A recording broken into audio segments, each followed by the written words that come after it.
I was hurt. Just losing that game, knowing that the playoffs are right there in our hands, and me not being able to be out there with my teammates really broke my heart and crushed me. No, I could have made a difference. I know that I was telling a lot of the guys, next year is going to be our year. Like, I was already in revenge mode the second after we lost.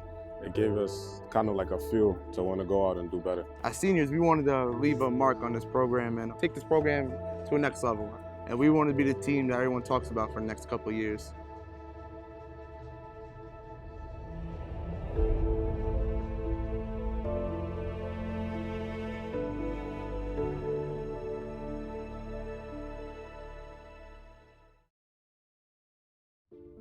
We got right back to work a good 2 weeks after the season had ended. My whole mindset was just football, football, football. During the off season, so many people in the weight room were working so hard. It just took a couple guys wanting to win to make everybody else like follow in that lead. Everyone's competing. That's where the competition started, in the weight room, really. Between the linemen, the running backs, the quarterbacks, everybody. Because people were doubting us already for this season, and we wanted to show them that we were not going to be the same team. That we were going to be better, we were going to be tougher. We really had a solid group of guys that were just all competitive, that were all dogs. When I first heard it, I didn't think it was going to be that big of a deal, but when it came to the U.S., then once it even got to the point where our school just shut down, I was like, wow, this is getting serious, and like this could probably affect this season. As the numbers went crazy, and, you see things like the NBA being shut down, I started losing hope. When they told us that we weren't going to have a season in the fall, I had an idea they were going to move it to the spring, but I still wasn't 100% sure that was going to happen. I thought that was a way of them saying everything's going to be okay, but they really thought that we weren't going to have a season. Knowing that I may not be able to play a single game my senior year, it really hurt. I think a lot of momentum was lost. A lot of guys were at the best shape they've ever been. So I think when COVID had shut everything down, us being in the house, playing video games and eating snacks and stuff like that every day was kind of depressing because we had put all our work in and it just went all away.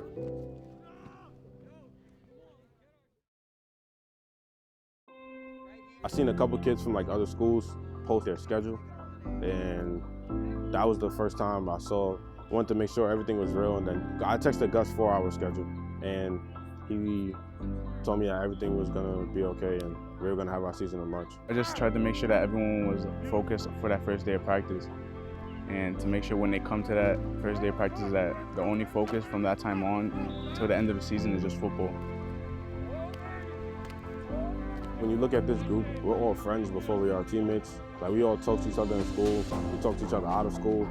So it was easier for us to hold each other accountable. Knowing that we only have 6 games to make a name for ourselves.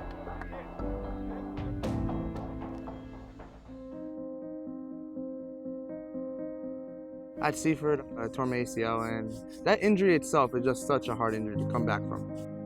Mentally, physically, emotionally, everything.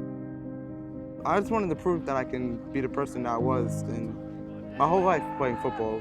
I was dominant.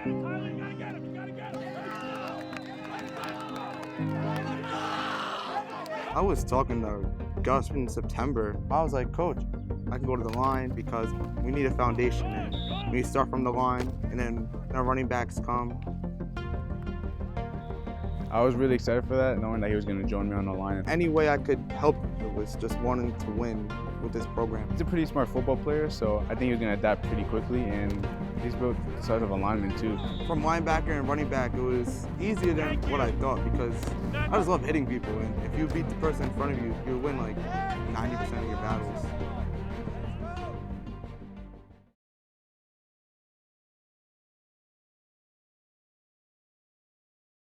He hurt himself on the field. I didn't go that day because I worked out the day prior. So they called me down to come pick him up, and I didn't think he tore his ACL, but then 2 months after. I was like, God, like another injury. It's like, man, the season didn't even start yet. I'm just probably our hardest worker, and he always puts everybody before himself. So just being his friend before his teammate, like, I was just kind of hurt for him. We needed Cleandre. He was going to help us win. I called Coach right away and I said, Yasir will do it. Before I even talked to Yasir, I know Yasir would have done it. Gus called me like 4 hours later, and we were just on the phone for about 20 to 30 minutes, just talking about how comfortable I am playing quarterback. And I just told him, like, if that's what we have to do to win, then I'm all for it, and I'm here. I did have an idea of how Gus was going to run him. Probably going to run him more like a running back instead of a QB. I tried to do a little homework. I was going back to watch Clay Andre's film, and then even when we first came out to the clinics, I was just trying to do a lot more listening than anything, just so I could get that much more knowledge about the quarterback position. It was a lot of pressure too, so I didn't want that pressure to overcome him, and I was scared for that. My arm is in A+, A1, so I was questioning myself, am I going to be able to throw the ball? Am I going to be able to make my receivers look good, or even give them the chance to make me look good? Bethpage is a pretty good team. And I know it's going to definitely be a challenge for us, but I feel like that's what we needed to first start off our season. Our main thing was keeping our heads high the whole game. It was going to prepare us for what's to come this season, especially being in a Conference 3. It would show us that these wins are not going to come easy. Everybody was motivated just by the last year, the 1-7. I kept reminding them that we had to come out here and prove ourselves. Last year, game days were so much different. Guys would be talking on the bus on game days, not really focused, not really locked in. But this year, everybody was in a kill mode to where all we thinking about is winning.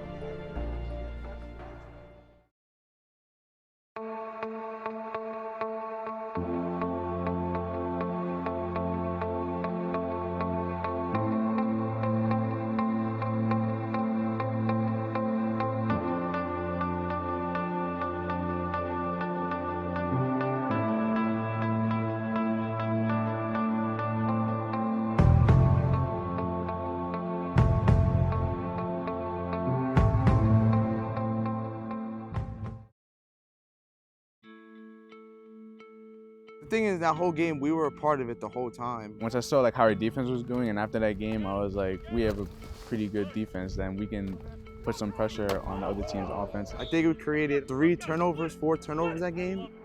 Offensively, I felt kind of worried. Us O-line, we were probably like the main source that needed to be fixed, knowing that we couldn't run the ball. We weren't physical enough.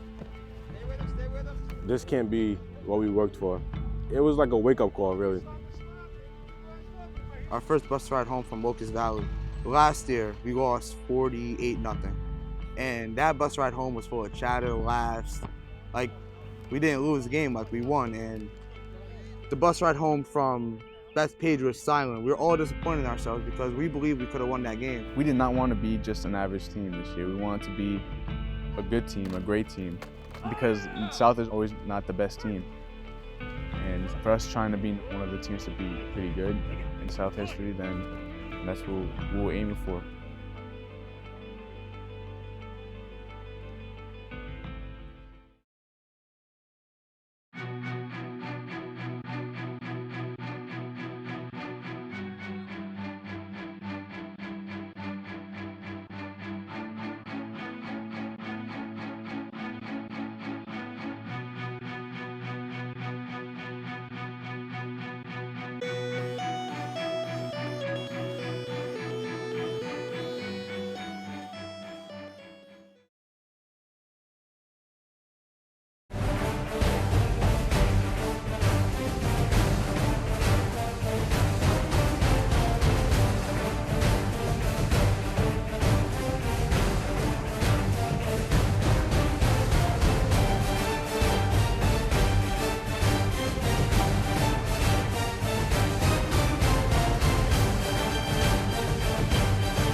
Each turnover that we had just sparked more energy in our team. Like that first interception sparked energy. The fumble sparked more energy. The next interception after that sparked more energy, and the interception after that sparked more energy.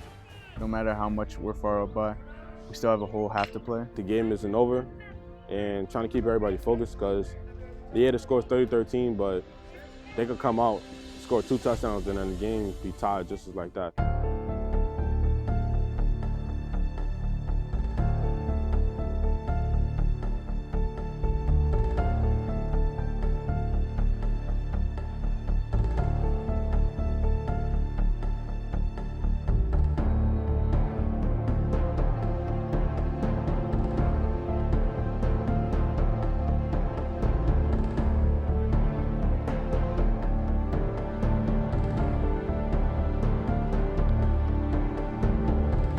I'm not gonna lie, it was very concerning. I was pretty nervous because I wanted this game. We all wanted this game, but I couldn't act nervous. In the huddle, I was yelling at guys personally, encouraging them, not downing on anybody. I kept telling them, we need one big play, keep your heads up.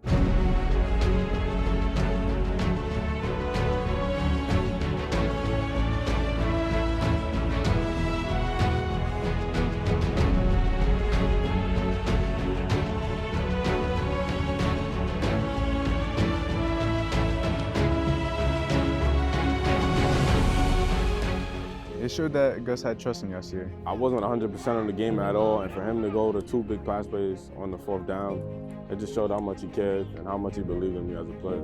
After that game, we're actually disappointed in ourselves in that second half, but that first half is what we wanted to preach and what we wanted to be all year, that dominate. Us winning that game made everybody believe, like, okay, we can do this. Like, this isn't a joke. Like, this football, like, we have the potential to be something.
It was heartbreaking. Like, I mean, honestly, that game hurt so much because we were fighting, we were battling. As a captain, as a leader, you always blame yourself. Like, I blame myself so much, like, I could have done this, I could have done that, such and such. Like, you know, you hate going home with that feeling. It would have been a talk around Valley Stream, around the whole Nassau County, because no one would ever expect to hear Valley Stream South beat Roosevelt.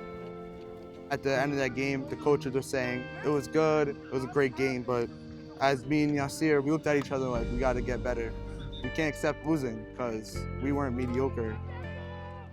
First, it was pretty tough to get it off our minds, but after the first day of practice, we knew that we just had to forget about it. The captains really tried to make everybody remember that the season isn't over. Like, we still have 3 games left, 3 big games at that. 3 games that we can't lose if we want to have a shot at making playoffs. So that was also another game that kind of gave us that drive, that fuel to make us want to go out and get a big win.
Getting that win against Minnesota, holding our lead, I want to say against Division, we all knew that we've been here before. Like, this isn't anything new to us. So going into those last 2 minutes after the big stop, we all riled up and we just told each other, like, let's go home. Like, let's finish this game and go home. From week 1, week 2, week 3, in each of those games, we couldn't play a full game. And against Division, we were able to play a full game and finish it the way we wanted to.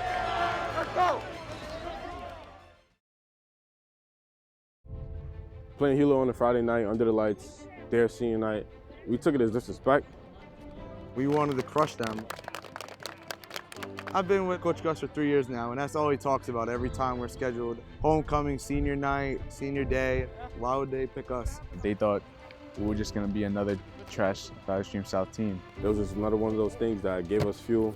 Yeah, it did fuel us that whole week. That week of practice, we were very confident of the division win, and we knew we could come out and beat Hewitt.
He was Superman that night. 52 carries. 250 yards later.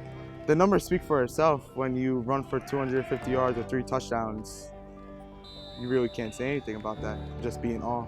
As a captain, like, you just have that fire in you. You don't want to lose. Like, I just literally told myself, I'm not going to be the reason that this team doesn't pull us out. And if my name was called 100 times, I would have ran the ball 100 times. Coach Carr said it the best that night. What was his saying? Enjoy the grind, because he told us in halftime that we're never going to have a game like that ever again, and he was right. That game was very unique. We just ground and pound that whole night. We did become stronger, we became tougher. Going on the field and actually wanting to move people. Me, Dylan, Malik, Sebastian, Jonathan, Ahmed, Ivan, we kept coming together. Every practice was a grind for us. And then when it came to that Friday night game, it was just like another practice. We practiced how we played. Seeing some of the articles saying that this could be our first winning record since 2012, that just gave a lot of guys more fuel to like want to go out and get that last win against Glen Cove.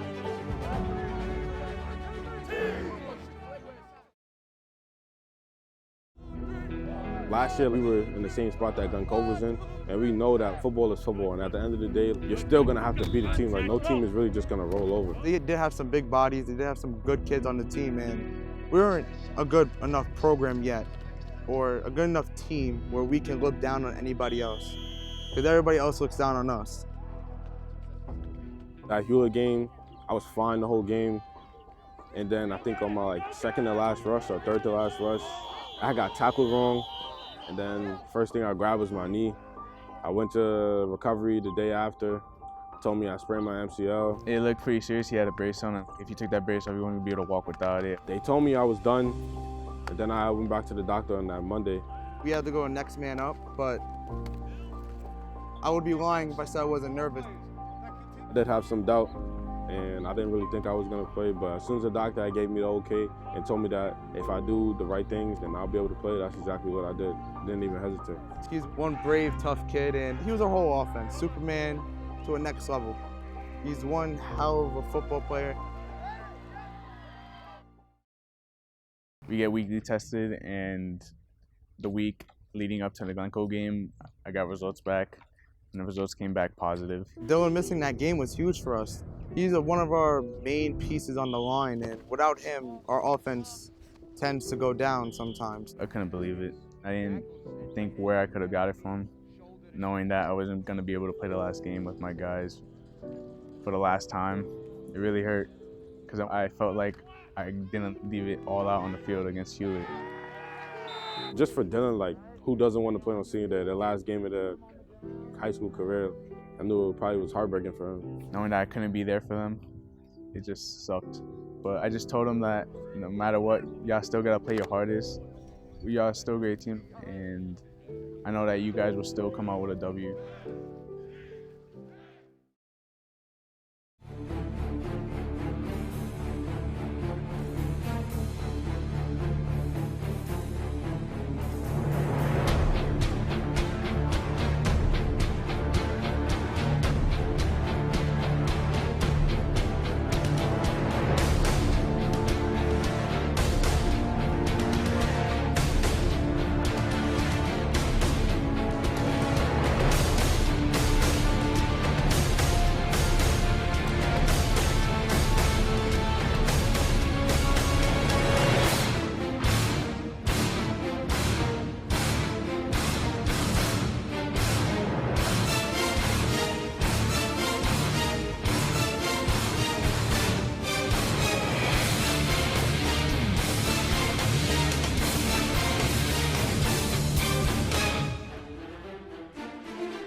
Ended off on a high note like that, especially my senior year, my last game at South. It felt amazing. I wish we could have accomplished more with this group, and we definitely could have if we had a regular year. But yeah, it feels good to be 4-2 and finally have a winning record with the program. Even though we didn't make playoffs, like, we still were able to show that we were not a losing team. Coming into the season, the seniors and the captains knew this was the year for South football, and we were gonna have to be the guys to make it cool to play South football. Like, we were gonna be the guys to set the trend. We were able to buy in just knowing that we wanted to win, not to go off of last year. Because as seniors, we didn't want to have our last year be 1-7. And we were just focused the whole year. And we knew that at the end of that game, all of that work had paid off.